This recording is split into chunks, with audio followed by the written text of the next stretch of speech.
बिस्मिल्लाहिर्रहमानिर्रहीम। मेरा नाम मलिक आसिफ हयात है और आप देख रहे हैं पब्लिक एकेडमिया। आज का हमारा टॉपिक है न्यू मैप ऑफ पाकिस्तान, जिसको गवर्नमेंट ऑफ पाकिस्तान ने 4 अगस्त 2020 में शाया किया। इस नए नक्शे में पाकिस्तान का टोटल रकबा और हमसाया ममालिक के साथ लगने वाले बॉर्डर्स की लेंथ में भी तब्दीली आई। आज हम इन नई बॉर्डर्स लेंथ, इनके साथ लगने वाले इलाके और ऑफिशियल बॉर्डर क्रॉसिंग एरिया और इन बॉर्डर के ऑफिशियल नेम्स के बारे में पढ़ेंगे और इन मुआहदों के बारे में भी पढ़ेंगे जिनके तहत इन बॉर्डर्स को कानूनी तौर पर तश्कील दिया गया। तो शुरू करते हैं आज के अपने टॉपिक को। ये पाकिस्तान का नक्शा है। इसके मुताबिक पाकिस्तान का नया रकबा 8,81,913 स्क्वायर किलोमीटर का एरिया है, यानी कि 8,81,913 स्क्वायर किलोमीटर का एरिया बनता है। और अगर हम इसको माइल्स में कैलकुलेट करें तो 3,40,509 स्क्वायर माइल का रकबा बनता है। इस तरह रकबे के लिहाज से पाकिस्तान दुनिया का 33rd नंबर पे आता है। अब बात करते हैं पाकिस्तान के मशरिक यानी कि ईस्ट के बारे में। पाकिस्तान के मशरिक में इंडिया, जिसके साथ 2100 किलोमीटर यानी कि 2100 किलोमीटर की बाउंड्री लगती है, जिसको रेड क्लिफ लाइन कहा जाता है। लेकिन इंडिया इस बाउंड्री को क्लेम करता है कि ये 3323 किलोमीटर की बाउंड्री है।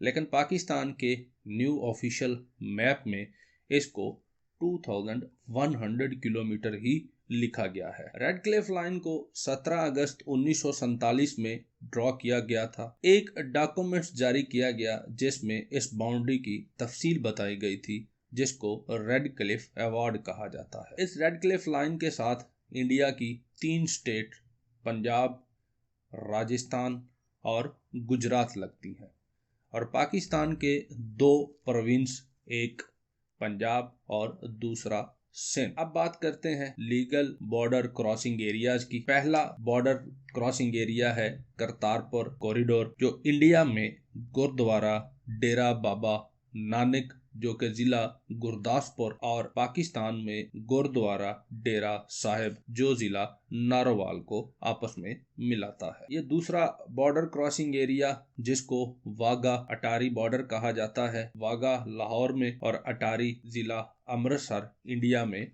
वाक़ है। ये तीसरा बॉर्डर क्रॉसिंग एरिया गंडा सिंह वाला, जो जिला कसूर पाकिस्तान, और हुसैनी वाला जिला फिरोजपुर इंडिया के दरमियान में वाक़ है। ये चौथा बॉर्डर क्रॉसिंग एरिया, जिसको लोंगी वाला कहा जाता है, ये थार पाकिस्तान और जैसलमेर इंडिया के दरमियान में वाक़ है। ये पांचवा बॉर्डर क्रॉसिंग एरिया, जिसको मुनाबो कहा जाता है, यहाँ से कभी थार एक्सप्रेस को चलाया जाता था। ये कराची पाकिस्तान और जोधपुर इंडिया के दरमियान में वाक़ है। ये एक बॉर्डर लाइन, जिसको लाइन ऑफ कंट्रोल कहा जाता है, इसकी लंबाई 861 किलोमीटर है। ये लाइन जम्मू एंड कश्मीर और इंडियन मकबूजा कश्मीर, जिसको इंडियन ऑक्युपाइड कश्मीर कहा जाता है, इन दोनों इलाकों के दरमियान में वाक़ है। इस लाइन को 1972 में शिमला एग्रीमेंट के तहत पाकिस्तान और इंडिया ने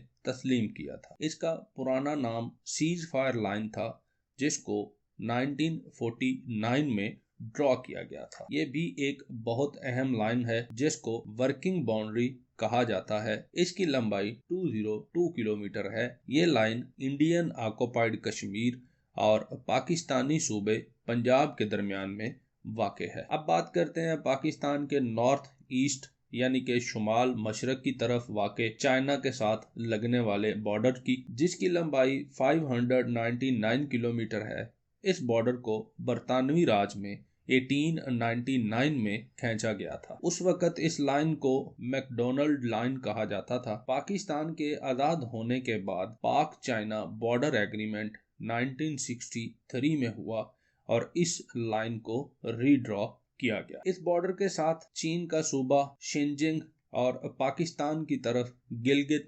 बल्तिस्तान आता है। चीन के साथ एक ही ऑफिशियल बॉर्डर क्रॉसिंग एरिया है, जिसको खंजराब पास कहा जाता है। इसके एक तरफ पाकिस्तान की ड्राई पोर्ट सुस और दूसरी तरफ चीन की तशगुरान है। यहाँ पर एक और बात का आपको पता होना बहुत जरूरी है कि लाइन ऑफ एक्चुअल कंट्रोल किसको कहा जाता है। लाइन ऑफ एक्चुअल कंट्रोल जो 1959 में ड्रॉ की गई, ये इंडियन ऑक्युपाइड कश्मीर और चाइना के दरमियान में वाक़ है। अब बात करते हैं पाकिस्तान के नॉर्थ वेस्ट यानी कि शुमाल मगरब की, जहां अफगानिस्तान वाक़ है। इसके साथ पाकिस्तान की 2611 किलोमीटर की बाउंड्री लाइन, जिसको ड्यूरंड लाइन कहा जाता है, 12 नवंबर 1893 में इसको सेकंड एंग्लो अफगान वॉर के बाद ड्रॉ किया गया था। इस लाइन का मुआहदा मोती मोर ड्यूरंड जो बरतानिया की तरफ से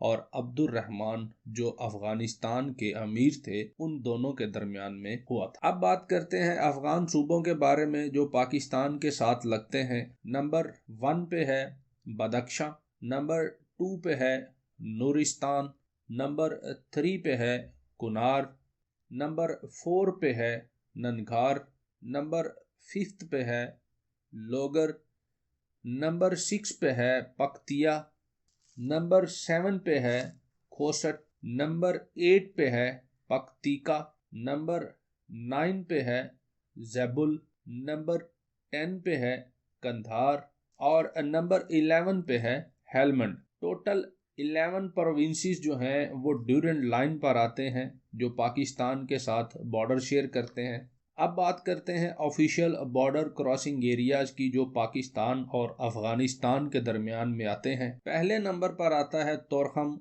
जो पाकिस्तानी सूबे केपी के अफगान सूबे ननगार के दरमियान में आता है। दूसरे नंबर पर आता है करलाची, ये भी पाकिस्तानी सूबे केपी के यानी कि खैबर पख्तूनख्वा और अफगान सूबे लोगर के दरमियान में आता है। तीसरे नंबर पर आता है गुलाम खान, ये भी पाकिस्तानी सूबे खैबर पख्तूनख्वा यानी कि केपी के और अफगान सूबे खोसट के दरमियान में आता है। चौथे नंबर पर आता है अंगूर अडा, ये भी पाकिस्तानी सूबे केपी के और अफगान सूबे पख्तीका के दरमियान में आता है। पांचवें नंबर पे आता है बदीनी, जो पाकिस्तानी सूबे बलोचिस्तान और अफगान सूबे ज़ेबुल के दरमियान में आता है। छठे नंबर पर आता है जी चमन, जो पाकिस्तानी सूबे बलोचिस्तान और अफगान सूबे कंधार के दरमियान में आता है। अब बात करते हैं पाकिस्तान के वेस्ट यानी कि मगरब की, जहां पर ईरान वाक़ है। पाकिस्तान ईरान के साथ 909 किलोमीटर की बाउंड्री लाइन शेयर करता है। इसको गोल्ड स्मिथ लाइन कहा जाता है। इस लाइन को 1801 में एंग्लो पर्शियन ट्रीटी के तहत दो लोगों ने ड्रॉ किया था, एक जॉन मैकॉलम जिसका तल्लक बरतानिया और दूसरा फतेह अली शाह जिसका तल्लक उस वक्त के पर्शिया और आज के ईरान से था। पाकिस्तान की आज़ादी के बाद 8 फ़रवरी 1958 को पाक ईरान बॉर्डर एग्रीमेंट के तहत इस लाइन को रीड्रॉ किया गया। इस लाइन को लालिक जान बाउंड्री भी कहा जाता है। कारगिल वॉर के बाद लालिक जान को ट्रिब्यूट पेश करने के लिए उसके नाम के साथ इस बाउंड्री लाइन को मंसूब किया गया। ईरान का एक सूबा पाकिस्तान के साथ लगता है जिसको सिस्तान एंड बलोचिस्तान कहा जाता है और पाकिस्तान का भी एक ही सूबा जिसको बलोचिस्तान कहा जाता है ईरान के साथ बॉर्डर शेयर करता है। अब बात करते हैं ईरान के साथ ऑफिशियल बॉर्डर क्रॉसिंग एरियाज की। पहले नंबर पर आता है ताफ्तान और मीर जावा। ताफ्तान पाकिस्तान की तरफ है और मीर जावा ईरान की तरफ है। दूसरे नंबर पर आता है मंद, जो कि पाकिस्तान की तरफ, और पेशीन जो है वो ईरान की तरफ। इसको मंद पेशीन बॉर्डर कहा जाता है। तीसरे नंबर पर आता है गैबेद, जो पाकिस्तान में, रमदान ईरान में, इसको गैबेद रमदान बॉर्डर कहा जाता है।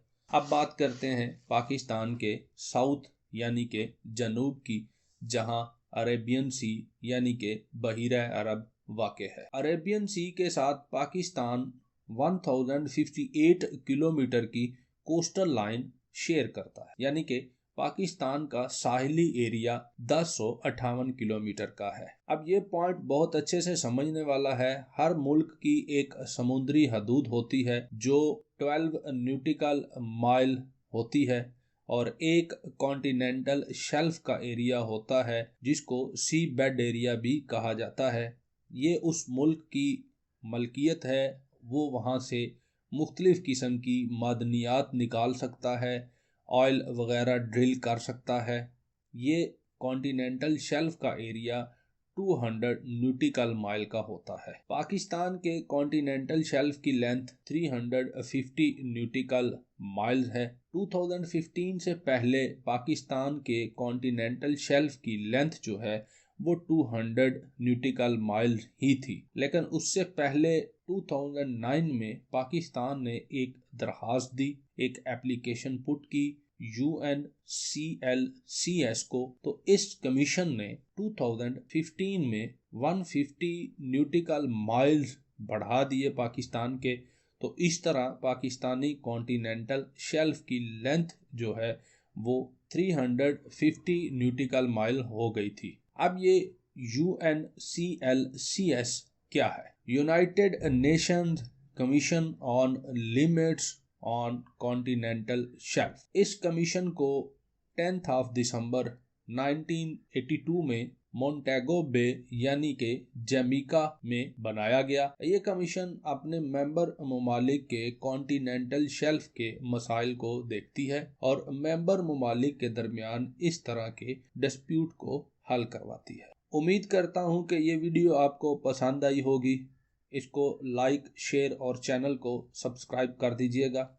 अपना ख्याल रखिएगा। मिलेंगे एक नई इंफॉर्मेटिव वीडियो के साथ। तब तक के लिए अपना ख्याल रखिएगा। खुदा हाफिज।